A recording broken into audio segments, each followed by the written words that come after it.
Hangout, the podcast where two bearded film fans watch the best... Oh, bollocks. Watch the 50 best horror movies ever and talk about them. My name is Luke Kondo with a K, and I'm joined by... Ben Errington. Oh, off to a good start. This is great. Oh. So last week we talked about Drag Me to Hell.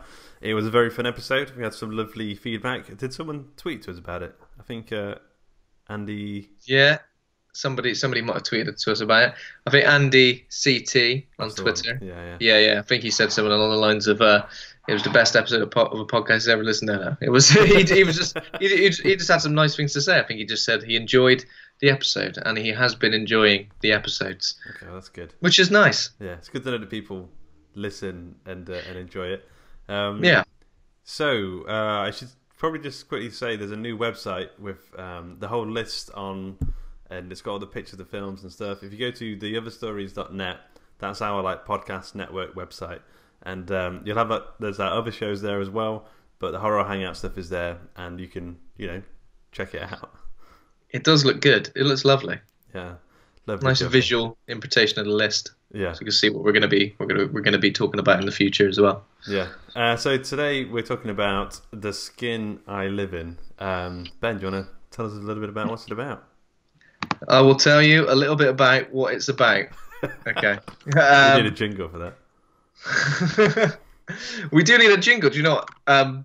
That would be a pretty good jingle for all the different sections of this podcast. It would be good if we had a jingle. If anyone wants to supply a jingle for us, the bit about where Ben says what it's about, that'd be good. I'd like that. Okay, I'll get on with it. The Skin I Live In is a 2011 Spanish psychological thriller film written and directed by Pedro Almodóvar. Is that how you're pronouncing it? Almodóvar. Almodóvar. We'll go with that. Okay. Almodóvar. That sounds good to me. Okay, yeah. Starring Antonio Banderas and Elena, Anaya, and it is based on Thierry Jonquet. Jonquet's novel Mygale. Lots of different words to say. First published in French and then in English under the title Tarantula. So basic plot here. A brilliant plastic surgeon haunted by past tragedies creates a type of synthetic skin that withstands any kind of damage.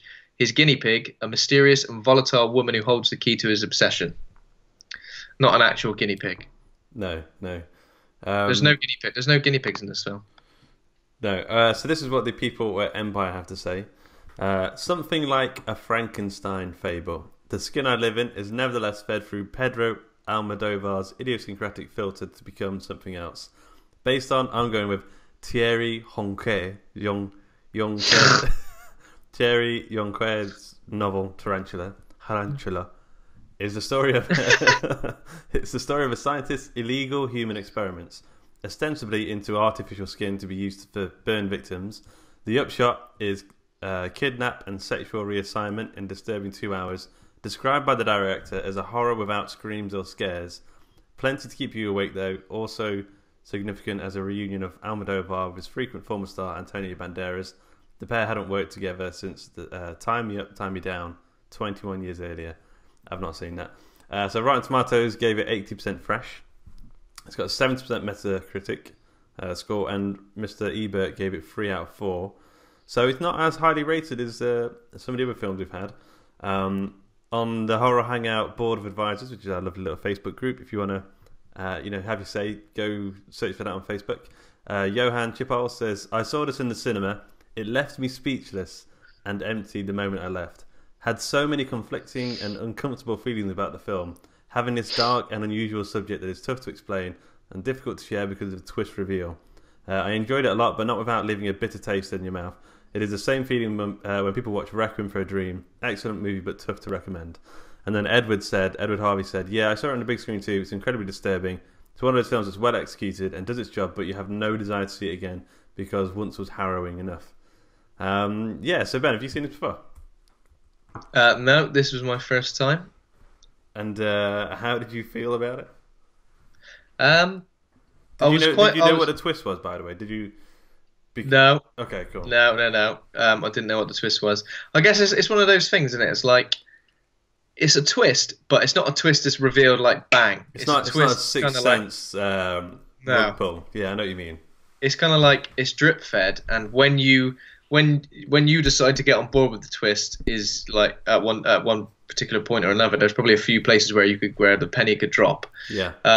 Initially, I wasn't so sure about this film. It kind of the first 30 minutes or so, I really wasn't sure. I really wasn't sure what I was going to make of it. I was a bit kind of like, well, is this really sort of my kind of thing? But then as soon as it kind of kicks off from there, I thought it was pretty fantastic. To be fair, Yeah. I thought it was really good, and I was gripped. I was gripped. This is the most of all the films I've watched so far. This was the one film when I don't think I've looked away from the screen. I was so like in Yeah. it. Like, I know what so you mean. gripping. Yeah. That's true, because unfortunately, in the world of smartphones, you might be thinking, I recognise that guy. Who's that guy? I'll have a little Google of him. Or you might be doing something else. Oh yeah, he's from. Yeah, happens all the time. Yeah, but he looks a bit. It's not him. But yeah, I was pretty engrossed from the get go, and didn't. As I said, the first 30 minutes were maybe for me a bit slow. Yeah. But as soon as there's an introduction of a certain character, that was for me where it kind of kicked off, and I did find it hard to look away. And it's like breadcrumbs. There's like so many little clues dropped that just keep you going. Wait, what? Who's that? Who is that person? And then it just keeps you pulling through all the way through. Right. Yeah, and obviously because the order of the film isn't chronological either. You kind of go back a few times and then back and then forward, and I assume it jumps around a little bit. Yeah. When you get on board with it, you know what I mean. When you realise exactly what has happened, what the overarching story and narrative is, then it really hits home. It's like a punch to the face. Yeah, it's tragic. I really found it quite tragic, this film. But like, so I mean, I don't know if it's like it's to do with the story that sort of keeps you engaged, but I think also the directing style I found really engaging. Like I found like it was really nice to look at.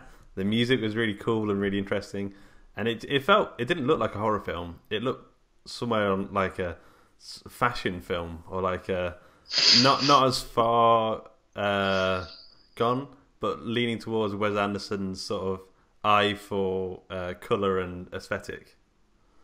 Yeah. It was very pretty. Yeah, and very pretty, and very cold in terms of like cinematography and the color palette. It was very cold. It was very like white and grey and silver, and everything seemed to be lit really well, but also everything was very stark and sort of quite in your face. So it was quite difficult to. There was the bits where it was showing the main character's little laboratory setup, and it felt, I know what you mean, cold in the sense of it just looked like you were watching, like not Look Around You, but the thing that Look Around You takes the mick out of. So there was like school biology things, but it was really good. So I should probably just talk about the key players quickly. So Antonio Banderas, he plays Dr. Robert Ledgard, and he's extremely controlling, very dashing, if I do say so myself. And he, he's we don't know he's a plastic surgeon initially. We just know that he's making skin. That's like the only thing like we know at the start. He's like a very clever guy, obviously, and he's making skin. Just making some skin, you know. He's got one of his home skin making kits for Christmas. Yeah, and he's gone crazy with it. Yeah, someone once said, "Yo, man, give me some skin," and he was like, "I don't know what that means." So he completely took the wrong end of it. He went away, took it completely the wrong way, and went away and said, "I'll give him some skin. Yeah. I'll give him skin like he's never had before." 20 years later, after like all his medical degrees, he takes a flap of like soggy skin to this guy who's like, I don't know what's going on. Okay, anyway, I don't know what you want me to do with that. He probably eats it. It looks quite edible. Anyway, Elena Anaya plays Vera Cruz. Vera Cruz is this sort of woman who's locked in Robert's house, but she doesn't seem particularly, well, in the start anyway, she doesn't seem to be particularly sad about the fact. She seems sort of comfortable in a way. Like the place where she's living in the room looks very lived in. There's lots of books, there's lots of writing on the walls, and pictures and art and stuff. And she makes a joke near the beginning, so you don't feel that bad for her in a way, but there's something very odd about that whole situation. And then there's some other characters. There's a housemaid who I thought was Robert's mum for the entire film, called Maria. Yeah. a lady. She was played by the same lady from The Devil's Backbone as well, wasn't she? Was she? The headmistress. Oh Yeah. That's interesting. So I think that yeah, might be. Is that the first recurring actress? Yeah, I possibly think so. for this list. Isn't that funny? Because like we were just saying, like I would have got my phone out to check that, but I didn't because I was too engrossed in the story. And then you've got a guy called Vicente, which we'll talk about later. Another guy called Zika, which we'll talk about later. It was a pretty fun scene. And then Norma, and Norma who plays Robert's daughter. We don't meet her for a long time, and his wife as well, who we won't mention just yet. But yeah, so it opens with this lovely little shot of Toledo, and we've got Robert Ledgard. He's talking about this skin he's made to a big group of people. This is like the very sort of dry part of the story because it's not that interesting. It's like watching a guy make a presentation. PowerPoint. Yeah, he was doing a PowerPoint presentation on his skin. So I think it's really nice. This whole thing about skin is I think it's a bit of a red herring. I mean, what do you think? Because it doesn't really come into it. Like after the first 20 minutes, they sort of abandon this whole bit. Yeah, I know what you mean. I kept thinking, when are they going to return to the skin stuff? Yeah.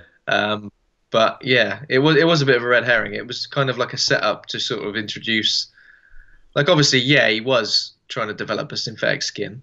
Yeah. But that was kind of like an afterthought after some stuff he'd already done. So clearly, it was just a setup to try and introduce him as this brilliant plastic surgeon, perhaps a little bit mad. They could have done that, like, because this skin we're not doing it properly yet. So this skin, it's super hard skin, and like it doesn't burn. It's like burn-proof skin that he's making that he feels like he could put onto people. So it's not even like a normal achievement. Like it's not within the realms of reality. Like if they were going to have him, let's introduce this doctor who's a brilliant scientist. Why don't they just give him a presentation about how he's found a new way to do a boob job that like has minimum scar tissue? Do you know what I mean? Where he's like, no, he's made this new skin. It just seems so bonkers to me, especially because that's not used in the story. Yeah. So everyone in the crowd's like, "Oh, that's amazing! It sounds kind of weird." And then he said he's been testing it on mice, and he's saying it works really well.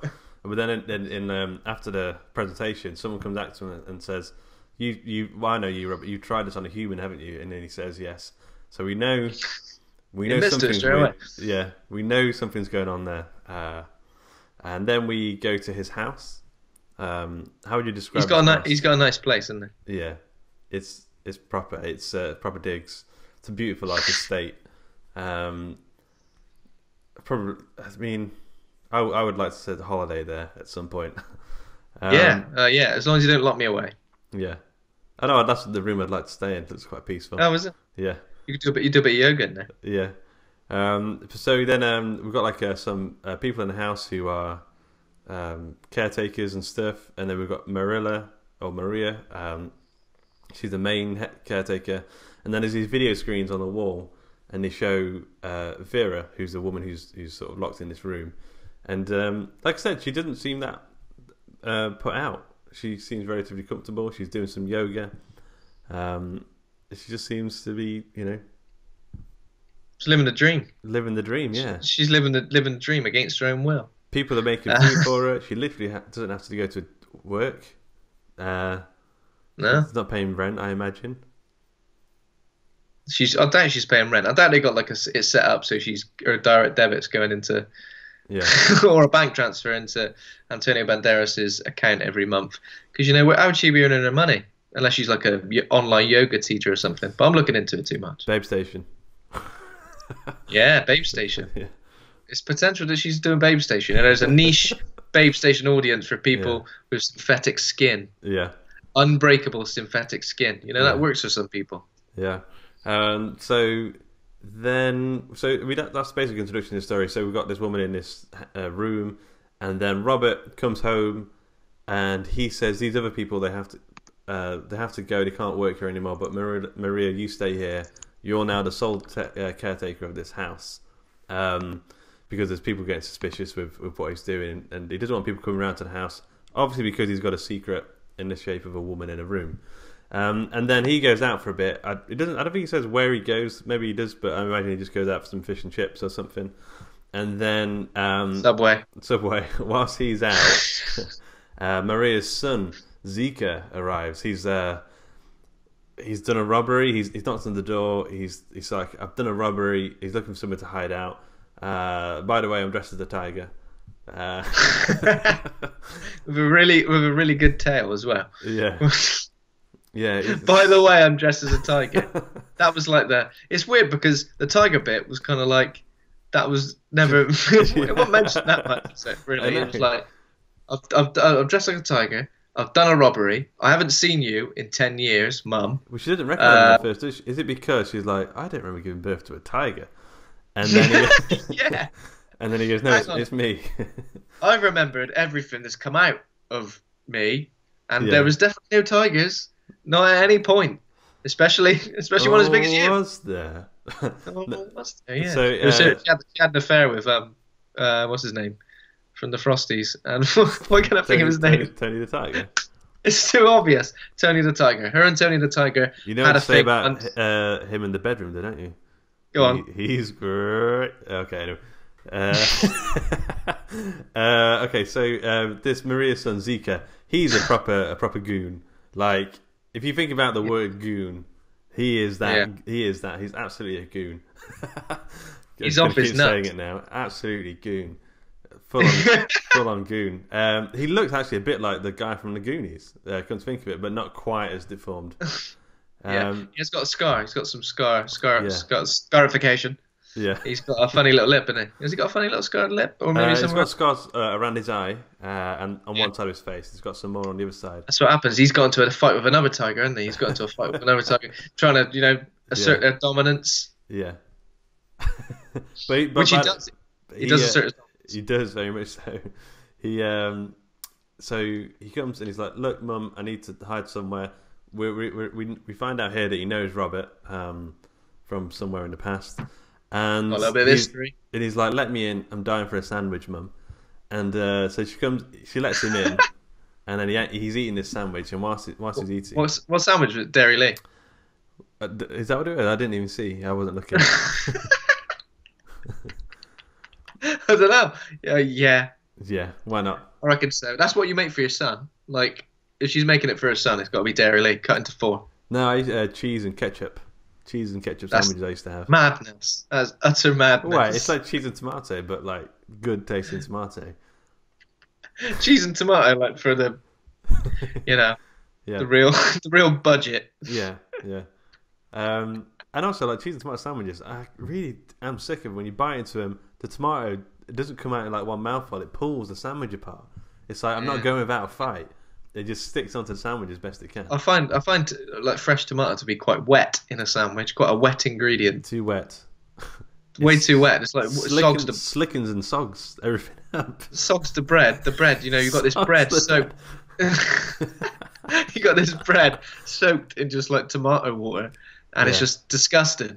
Yeah, that's why I don't get BLTs from like sandwich shops and stuff. Yeah, I've got no time for a BLT. No, because they're pre-packaged, and by the time you open them, like the bread is full on. It's sogged and then dried.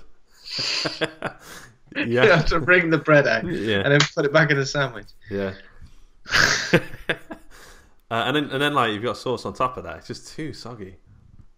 Yeah, too soggy. You need a plastic bag to just keep it all together. Also, BLT now to me, if I have a BLT, I feel like I'm missing the chicken. Because it's like, to me, it's chicken BLT is the standard. Like, if I get a BLT, it's just bacon, lettuce, tomato. I feel like this is missing something right now. Yeah. Okay. So Zeke is eating a BLT, I think. No, cheese and tomato sauce sandwich. And he's got some Frosties on the go there as well, probably. And as he's eating, he sees one. Sorry, this is getting silly. And as he's eating, he sees the video screens, and he's like, oh, "That's an interesting film, black and white. I like art." And then he realizes it's not a film; it's one of the video cameras with Vera on it, and she's doing some yoga. Now, we didn't know this going into the film, but Zika's biggest turn on is yoga. They should have announced that before. They should have, when they announced him, they should have said he absolutely loves yoga and he's a pest. That's the He's thing. an animal. He's an animal. He's a pest. He sees some yoga and it lights him up. He's like, I've got to have sex with that yoga woman. And then he starts running around the house. I know he ties his mum up first, shoves her. By the way, he's an idiot. Like it can't be understated. Like the way he talks, he's almost like he's not all there in the head.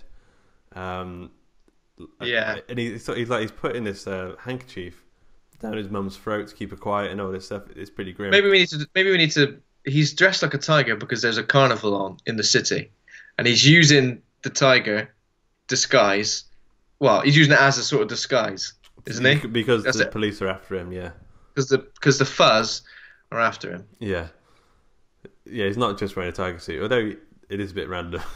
But then, so he's running around the house, and then he finds the room with Vera in.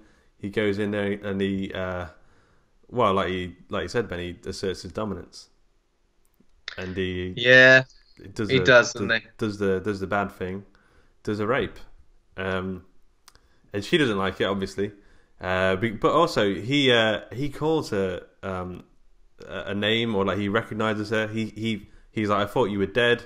She obviously doesn't know who the hell this guy is, and then he's like there's a horrible bit where it's like his mouth is right around her face. He reminded me of Drag Me to Hell. Like he's got his jaw right on her jaw, on her chin, and it's horrible. He's just being a bit full on, isn't he? I mean, too much flowers. It's just too much. Just take a step back, for God's sake. Yeah, keen are we? And he what does he do? Oh yeah, so he rapes her, and then instantly after raping her, he falls asleep. Like just falls asleep on top of her, and he did eat a big lunch though, so he could have been a bit tired out. Robert comes home, and he sees Zika asleep on what's her face, Vera, and then he shoots him in the back, and shoots him in the back. Yeah, exactly. Which is, that's well-deserved punishment for coming in dressed as a tiger, tying up your mum. I will not stand for tigers in my house. No, they get shot immediately, and then raping his guinea pig. Yeah. Metaphorical guinea pig that he's making a synthetic skin for. I mean, he's bounded into this story and just completely fucks shit up. Yeah. And so you are right. So the big thing here is he's seen someone violating his property, basically. I think that's the way he sees it. And he loses his shit and he shoots the guy. So then whilst he's taking the guy's body, taking Tiger Pants' body away to burn it or take her to the vets or whatever, I don't know. Vera starts asking Maria about he said he knew me, and then we find out there's a bit of a flashback here. So what happened? So he went off with Robert's wife in the past, and they were in a car crash. They were both horribly burnt. I imagine that's where he got his scars, and he left Robert's wife to burn to death.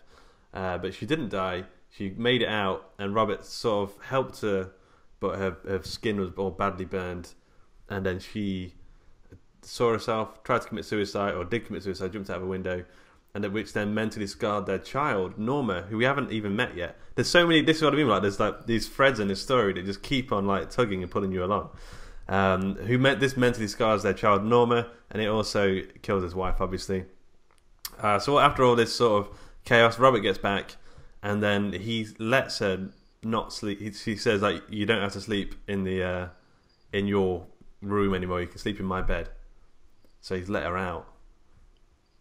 He's let her out. Yeah, exactly. Which is nice of him. It's nice of him to have done that. Yeah. Plus their beds are like bloody and stuff now.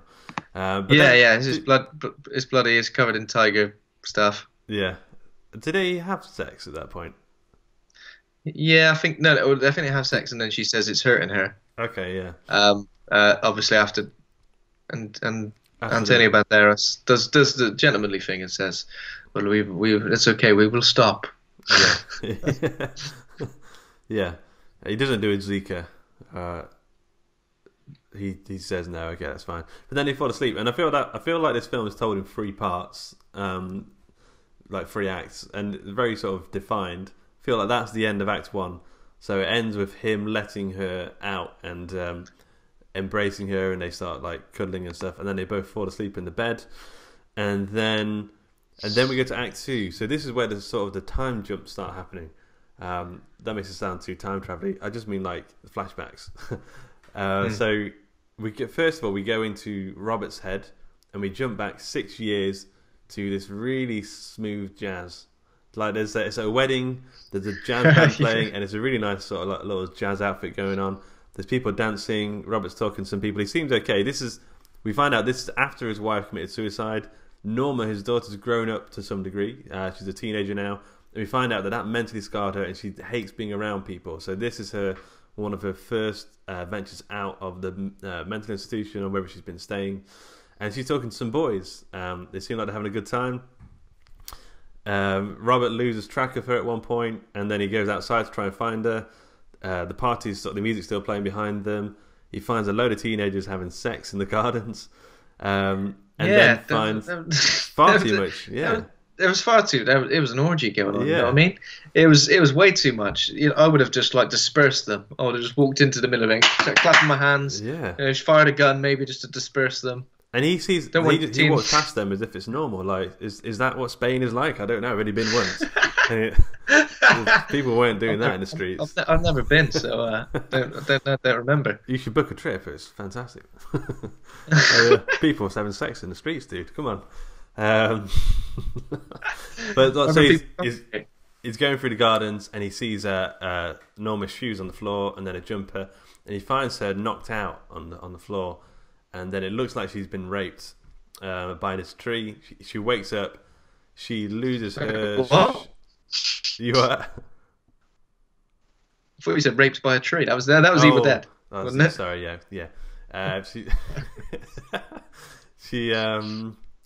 He wakes her up, and she like loses it. She can't handle it. She starts like trying to push him away and stuff, and then we cut a little bit forward in time, and then we find out that she killed herself. I think she jumped out of a window as well. I'm not too sure actually. I think. Yeah, well, you get there's a point where it was talk about her mother jumping out of a window, and then we said, and eventually Norma followed her out of the window. Obviously, right, yeah, not the same window, but that's both the way to kill. Weird way to kill yourself, jumping out of a window. I think, especially from like it looked like the first floor. Yeah, it didn't look very high. You'd have to commit and like swan dive into the floor, like to try and really break something. I'd take a multitude of different ways other than that. I think. Yeah. Train track, I guess, or yeah. There's a few ways you could do it. Google it. I mean, don't actually. There's a Samaritans hotline. You should get in touch with them. So she killed herself. We didn't mention as well. Before he found his daughter unconscious on the floor, he saw a motorbike driving away. But then, so we got to the future. She's killed herself. Pretty much gives the whole backstory of Robert of why he's like the way he is. Like the women in his life, all commit suicide, or all get ruined in some way. They all get scarred in some way. One got like burned, and the other got mentally scarred, and they all jump out of windows and die. Yeah. So it's at this point you kind of think, is he keeping Vera, and he's trying to turn Vera into some sort of like perfect woman that he can like control and sort of make look perfect, and with the unbreakable skin thing, you think maybe he's doing this so that she wouldn't be able to commit suicide. Yeah, maybe, she'll never get hurt. So that's his coping mechanism, I guess, for losing his wife and his. But they mentioned as well, he also seems to view her as some sort of piece of art. There's like in his bedroom or his office, there's a giant video screen in there. And then, like when it's just showing a picture of Vera on the video screen, he just looks like he's looking at art, like it's his big art piece on the mantle. Or, so he obviously he idolizes Vera. She's his perfect woman, and he's not going to let anything happen to her. But then we come back, and then so they're back in bed, and this time, so this is the second time I saw this film, and now so I know what the twist is, and then as it went into Vera's mind, it did this really interesting thing where it had, I'm not going to say just yet, but it had the other person looking right at her face in like a weird like faded opacity thing. It was really interesting. It was really nice to see. But there's lots of little bits like this I didn't notice the first time I watched it. So now we go to a guy called Vicente. He's a new character. He's like a normal lad. Like he works in his mum's clothing shop. He wants to go to a party. He said the lads are all out on the piss tonight. We're going for it. And then he goes there. It turns out that it's the wedding where Norma got raped, and then supposedly raped. So all his friends and all the girls, they all pair off. Obviously, the others they find a bush, get to the fucking, and get to the orgy they've got sorted out. But then, so Norma is obviously unhinged the way she talks to Vicente, and Vicente's off his tits on pills or whatever he's taking as well. He's off his face on drugs. Yeah. He just assumes she's on drugs as well. Yeah, which you would. He just says, I don't know what I've taken. I've taken everything. Yeah. You name it, I've taken it. Yeah. And like, I've got to say, the actress who plays Norma, like, she looks really crazy. Like, her eyes are like constantly like moving around, like shifty. She doesn't look unnatural though. She looks like, I don't know. She always freaked me out anyway. But then every move that she makes, he assumes she's coming onto him in some way. Like, she goes to take a shoe off or something. She trips on a shoe, and he starts kissing her. And then they find a tree, and they lie down by it. And then he starts having sex with her. But then she starts to freak out, starts to panic. She bites his hand, like really badly bites his hand. And then he slaps her, and then that's what knocks her out. And then he runs away. So he didn't. Gives it a backhand. He gives her a KO, doesn't he? Oh. Yeah. Although I don't condone what this Vicente guy did to her, I wouldn't say. I don't know. I don't think it was coming from a bad place. He just thought he was having, what's the word? Sex with consenting sex. Consenting sex with her, yeah. But then obviously she freaked out and and she bit him, and he gave her a slap. Yeah. Maybe a little bit heavy-handed, but And then he gets on his bike and drives away, and then he's obviously like a little bit upset by it. He tells his friend in the shop, and he's like, "Look, I'm going to leave this town," and then he goes on a little bike ride. Robert kidnaps him in this really weird makeup, and then we have... was that makeup, or was that just like a mask of some sort, or like, because like it looked so peculiar. I wasn't sure if it had like I think it was a mask. I think it was like some prosthetic sort of Hollywood makeup style nose and stuff on it. I don't know. Yeah. And then we have like the main sort of horror of the story. So he keeps Vicente as a prisoner, and we assume he's just basically torturing this guy because he raped his daughter and was responsible for her death. But he starts to do like weird stuff to him. So he chloroforms him, and then puts him in his private... Oh, well, he shaves him first. Shaves him first. That was a pretty tense moment. Gives him the old shave. Yeah, that was pretty tense. So pretty slow with the cutthroat razor all the way along. Yeah. And then he gives him... Oh, what's the term for it? Vagirectomy or something. It's vagoplasty. Or vaginoplasty. Vaginoplasty. Yes, he gives him a vaginoplasty. Yeah. And then I didn't quite get it yet. Did you get it yet? Well, I don't know, because the last time I saw it was ages ago, so I can't really remember. But this time I was like watching it, knowing sort of all the way through. Right. Yeah, I see. I remember. Oh, I know. Sorry. So we're coming to like the slow twist of it. So he then puts a Vicente. It's really sad. Like Vicente wakes up and he says, "What did you do to me?" And he goes, "We give vaginoplasty." And then he locks him in his room. And then over the course of I don't know how long, but Vicente slowly morphs into Vera, like just a piece. Yeah. Well, there's quite a horrible bit where he brings in these little tools to help him stretch the new orifice open. Yeah. Keep his new orifice open with these slowly bigger sort of objects. They look like dildos, but they're like solid. Yeah, they look like dildos, but Medicinal dildos. I think medicinal dildos. Yeah, not fun ones. no. Not fun ones. Yeah. You're not having any fun with these, mate. Business These dildos. these are business dildos, and they're only here to make your fanny bigger. Yeah. Oh dear. Okay. Oh dear. But it does feel very like tragic because we know the truth that he didn't rape Norma. We know that like Robert is gone completely like over the top with what he's done. Like he's kidnapped him. He's given him a sex change. I mean, a man has obviously made a mistake. He's got involved. He's got himself into a pretty spot of bother. Yeah. He probably shouldn't have. Just give her a slap. Or left it like that. But yeah. But come on, yeah, or left it like that. But come on, Yeah. he ain't deserving this. No. And then so it's really sad. So like he gives him like dresses, and he or she, Vera now or Vicente, cuts like just rips them up. He gives him like breasts and stuff, and he like there's one point I think he tries to like cut the breast off. Like he just whatever he can do, he's just not. He doesn't feel a woman. He's a man, like he's being forced to become something he's not.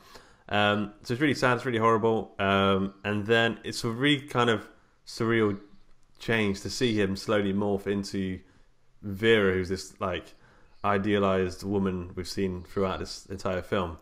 And then. Well, yeah, that's the thing, because I think like when we see her in the film, she carries herself with such a sort of like grace that you kind of just you wouldn't think anything different, and then to see Vincenzo, I think, yeah. Vicente, to see him sort of like obviously essentially going for a sex change against his will. Yeah. You know what I mean? I mean, it's a good sort of like it's a very interesting take on gender, isn't it? Really, because it's like. It is it's a very interesting and unique take because, you know, no one ever. The reason people get sex changes is because they feel like they were born in the wrong body. So the fact that somebody doesn't feel like that at all, and they're being forced to like go through it, there is something quite horrific about that. Yeah, because like, trying to imagine like your whole identity just being completely compromised just because someone's doing it. Yeah.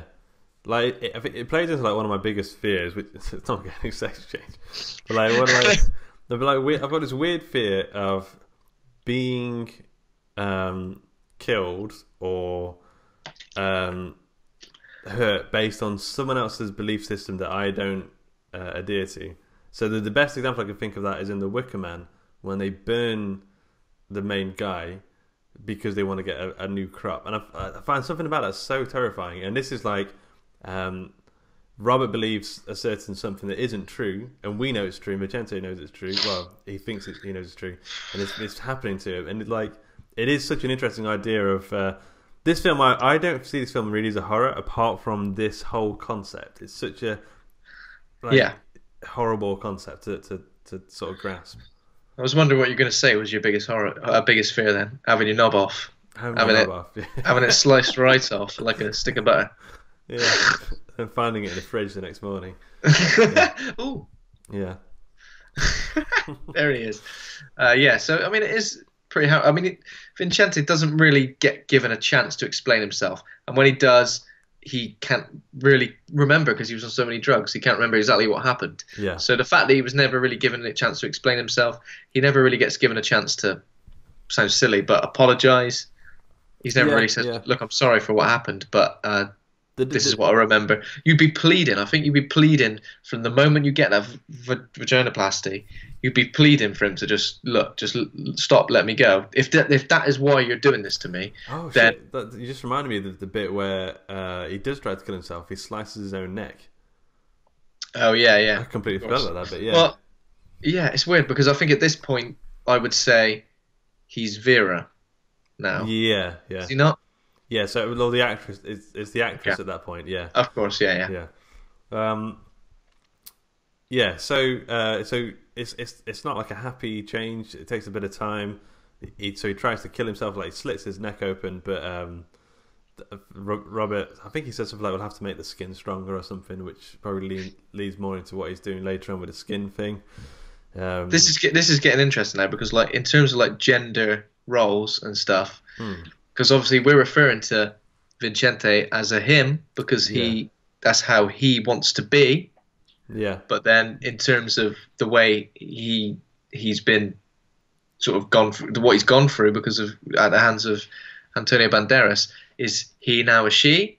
This is the difficult thing, isn't it, when you get into this thing, because essentially, he's a he because he wants to be Vincente. Yeah, I did wonder, like, after all this has happened, would he get another sex change, or like would he start dressing like a man again? Like, it did sort of make me wonder, like, because he obviously feels like a man. But at some point in this sort of transformation, it loses its sense of revenge for Robert. I think instead it becomes a sense of making a perfect woman, like, to keep in his life. Because it does feel like revenge for a lot of the time, and then it suddenly seems to change, and he starts to like admire her and adore her like he would like a piece of art. Because initially early on in the film, who did you think Vera was? Do you remember? I can't remember. I mean, I can't remember the last time I saw it, but I thought maybe he just, because obviously at one point his housekeeper says, "You've made her look too much like his ex-wife." Yeah. Could you not have found someone with a different bone structure or something?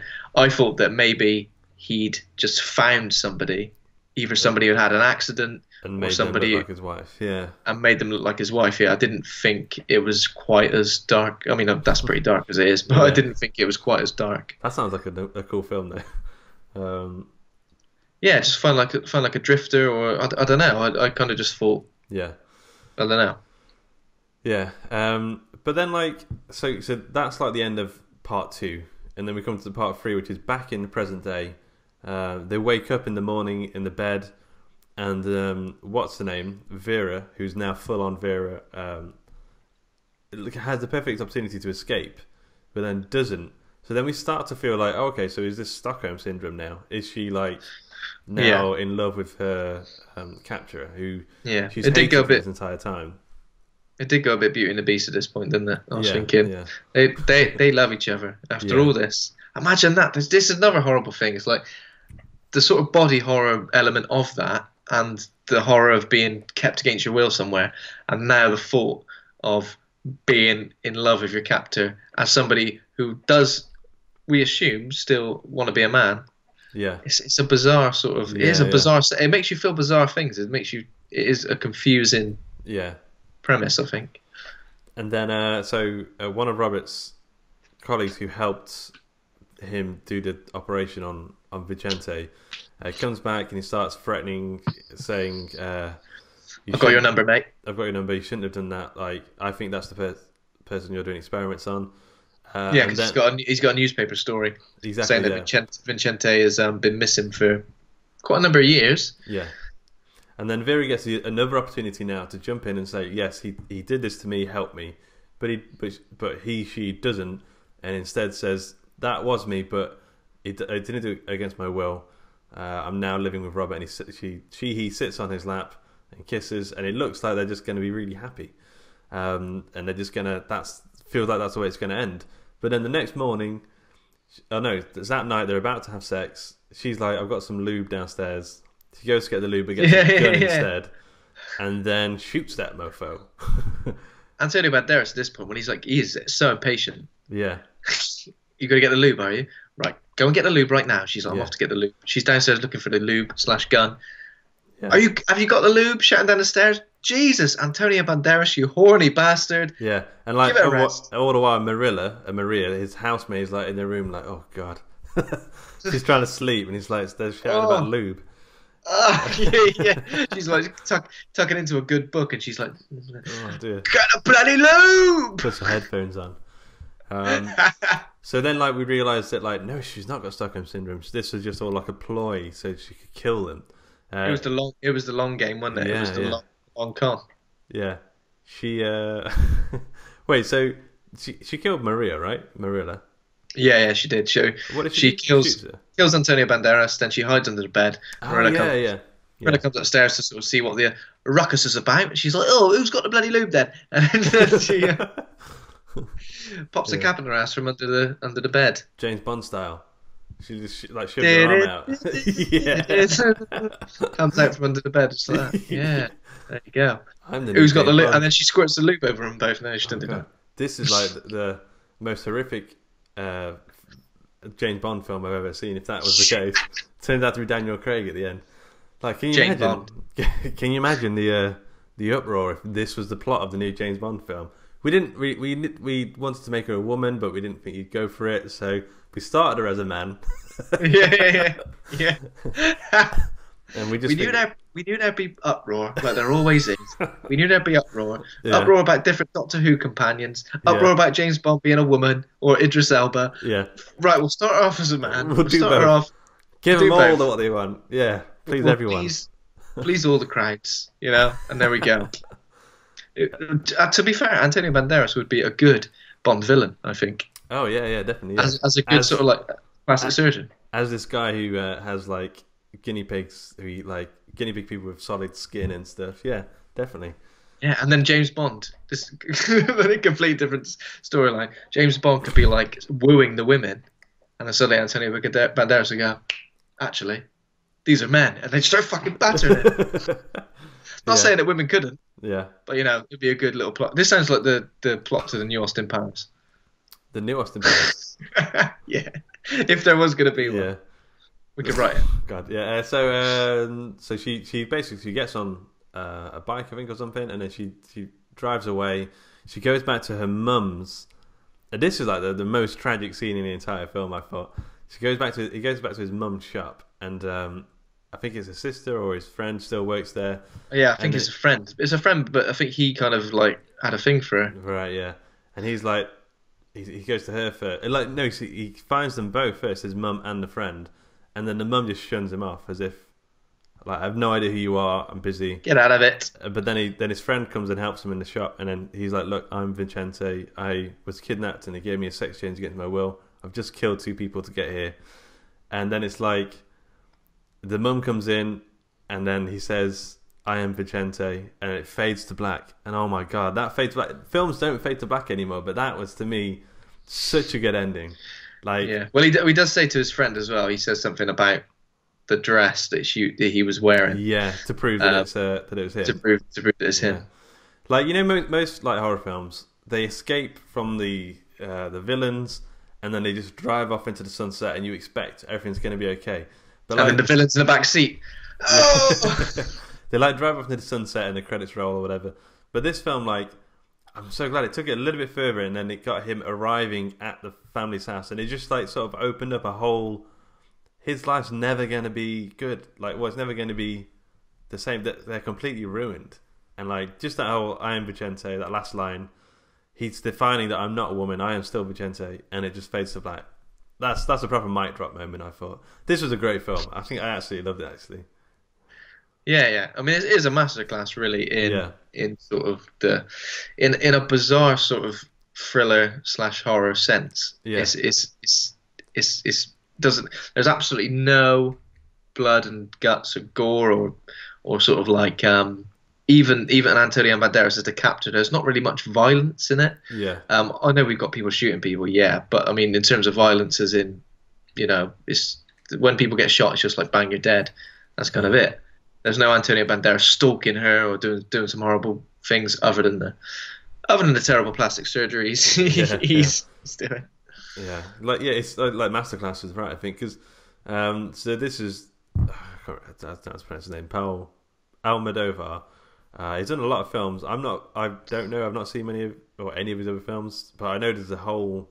Like I told my friend at work, Ed, that we were talking about this film today, and he was like, "Oh, Pedro Almodóvar. I've seen all these other films. I used to really be into him. Like this is like a good director, and like it's so well paced. It's so well put together. It's so stylish.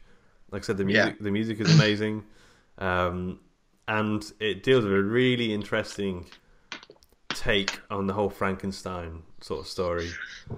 It's a very unique take on that story, but also a very unique take on anything sort of like body horror or sort of Stockholm syndrome captive type thing. I mean, I've never seen anything like it. Yeah, so it's just one of those twists. You know, when you get one of those twists in a film, you're like, oh god, that's unique. Like that's not something because usually in films you try and compare it to something else. You try and go, oh yeah, it's a bit like this and it's a bit like that. It's real difficult to sort of say what it is like. You know what? When you don't have to compare it to, like for me, because I saw this film a long time ago. The scenes in this film and shot and the whole like concept of it, it's stuck with me ever since. Like I've always thought when I've seen other things that reminded me of it, I'd always thought, oh, it's like that Skin I Live In film. Like so this becomes your point of reference, which means it's a completely original thing. Yeah, there was very like little blood in it as well. Was there? I know we saw a couple of like pools of blood. I was just thinking the throat slitting bit that did shock me a bit. Actually, yeah, but she didn't cut very deep, did she? So it wasn't like a massive big jet of blood or something. No. So jump scares. I don't think there's any jump scares. Do you know what a jump scare was for me? What's that? I've given you a vaginoplasty. Jesus Christ in heaven! You've done what? Yeah. I only came in to get a wisdom tooth taken out. Yeah. You've really gone over the top here, mate. Was that like a shit your pants moment then? Yeah, I mean that was I don't know, because I don't think I saw that bit coming at all until he said, "I've given you a vaginoplasty." That was when I went, "Oh shit, no, son." Yeah. Yeah. Other than that, there wasn't really. Well, it wasn't the kind of film that needed any sort of jump scare, was it? No. Shit your pants moment. Maybe like the shaving. It was a bit like, oh, that's on edge. Tense, sure. Yeah, it was tense, but it wasn't like. But then we knew he wasn't gonna just go.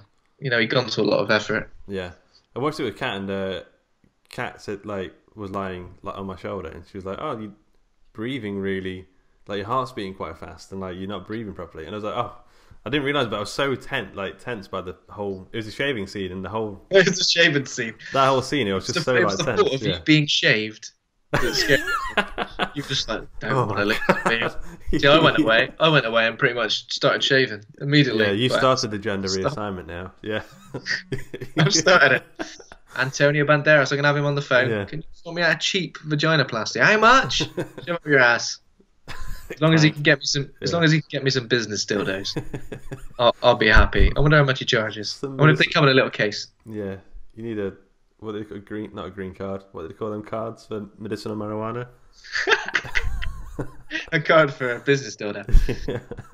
They go up in size. You've got to start off here and then get all the way up here. You've got to send up for a starter pack. I ain't got time for that. Yeah. I'm starting at the end. I'm working my way back now. Right. Okay, all at once then. All in one. like a Russian doll. Yeah. So trivia. You ready for trivia? Yeah. Pedro Almodóvar worked on the screenplay for almost a decade, and what initially was an adaptation ended up being more of a story inspired by the novel rather than a straight adaptation. Yeah, that sounds like it could be true. True, you are correct. Number 2, Ledgard calls a synthetic skin Gal after his first wife because his nickname for his wife was always Gal, as in that's my gal. It was called Gal. Yes, but I don't reckon that's the reason. False. Okay, cool. Correct. Okay. Number 3, that over there, that's my gal. Go on, Gal. Go on, Gal. Go on. The film was the first collaboration in 23 years between Almodóvar and Banderas since Tie Me Up, Tie Me Down in 1990. You said that, so yes, it's true. I caught you out. It's actually 21 years. Damn! Fade to black. Mic drop. Yeah.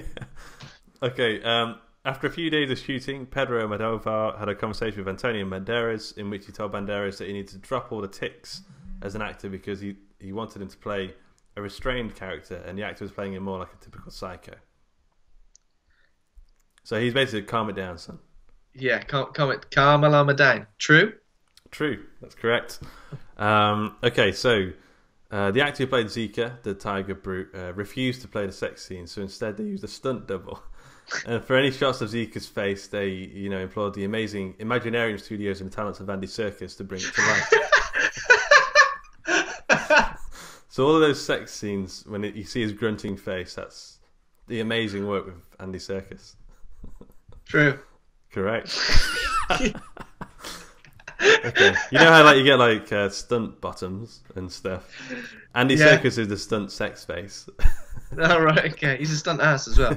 Each butt cheek was one of Andy Serkis's faces, and he was doing different nuances and tics of that butt cheek in particular. Yeah. Didn't he do the tail of Zika's? That was one of his arms. He's like, yeah. I think you got 4 out of 5 there. We'll give you the last one. Okay, so now we need to grade the film. This is a weird one because I was thinking okay, so last week we did Drag Me to Hell, and I gave Drag Me to Hell an A-. Yeah, you did. But Drag Me to Hell was a full-on horror. It was enjoyed being a horror roller coaster, a horror theme park of fun and gore and gruesome stuff. This was not that. This was completely different. I'm still leaning towards an A- as well on this because I really did. Out of all the films so far, this is the film that I was like, just could not stop watching it.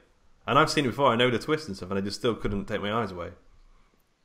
That was a good one then. I can't remember what I gave Drag Me to Hell last week. I think you gave it B because we ended up giving it a B+ on. Yeah. Okay. Do you know what you're going to give this then? I'm going to have to go with an A-. I think I'll go with a B+ on this again. I think I'm reserving my A's for the stuff that I really want to get crazy about. I do feel like I'm blowing my load a little bit here. I do feel like I'm pulling a Zika, but you are Tony the Tiger's son. But I mean, man, it's good. It's a good film. But I mean, it is a really good film in terms of. Like, I really hope that people would go into this without, what I mean. People are watching this, listening to the podcast would have already seen it.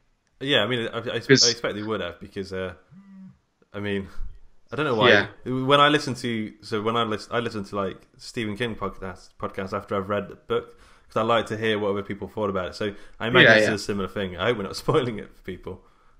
Yeah, well, exactly. It'd be a weird one to experience the film without knowing that. Maybe we should put that at the start of the show and say this episode is full of spoilers. Yeah, we'll do that. And for anyone who's just listened to this whole show and been spoiled throughout, beware because there are spoilers in the show. There are spoilers in the show. There were spoilers in the show. There are spoilers at the end. No, we'll do that at the start of the show from now on. Okay, for this episode, you shit out of luck, I'm afraid, guys. You should still watch it, though. Yeah. I would recommend you watch it again at some point in the future as well, because there's lots of cool little, like I said, the camera shots where it has Vicente's face on the bed looking at Vera's face, or like looking at each other. There's like lots of little stuff like that, which I thought was really, really cool. Okay, so next week is... I know what it is, and I don't think you're going to like it, Ben. Based on your previous reviews, I'm pretty sure. I'm just going to check, but I think it's a Hammer horror film. It's one of the classics, isn't it? Yeah, it's Dracula, I think. Yeah, so it's a 1958 Dracula. Terence Fisher directed. Same director. Christopher. Right, okay. Christopher Lee, Peter Cushing. Yeah. Yeah, that kind of it's a classic one. So yeah, and then after that we've got the Blair Witch Project, which is be interesting. I've not seen that for yonks. I watched that not so long ago, actually. I think I watched it not long before I went to see the new one. Oh, okay, yeah. How was that? So yeah, plenty to discuss. The new one is pretty naff. The new one is just like yeah. I mean, it tries to do some of the similar things to the original, but yeah, it's impossible. Really, it's impossible. It was of its time, that film. Yeah. Okay, so this show is brought to you by the Story Studio Hawk and Cleaver. Head over to hawkandcleaver.com to grab a free book. Also go to theotherstories.net to check out the other films and the other podcasts on our lovely network. Become a patron for early access to episodes, bonus content, and heaps of free stuff at patreon.com/Hawk and Cleaver. Thanks to Kovacs Cowman for our theme music, you lovely, lovely man. Thanks to Acast for hosting the show. Thanks to the listeners. If you enjoyed the show, please consider giving a 5-star rating and review in iTunes, and remember to hit subscribe. And thank you to my co-host Ben for being a real horror dude Thanks, Luke. Thank you very much. Bye.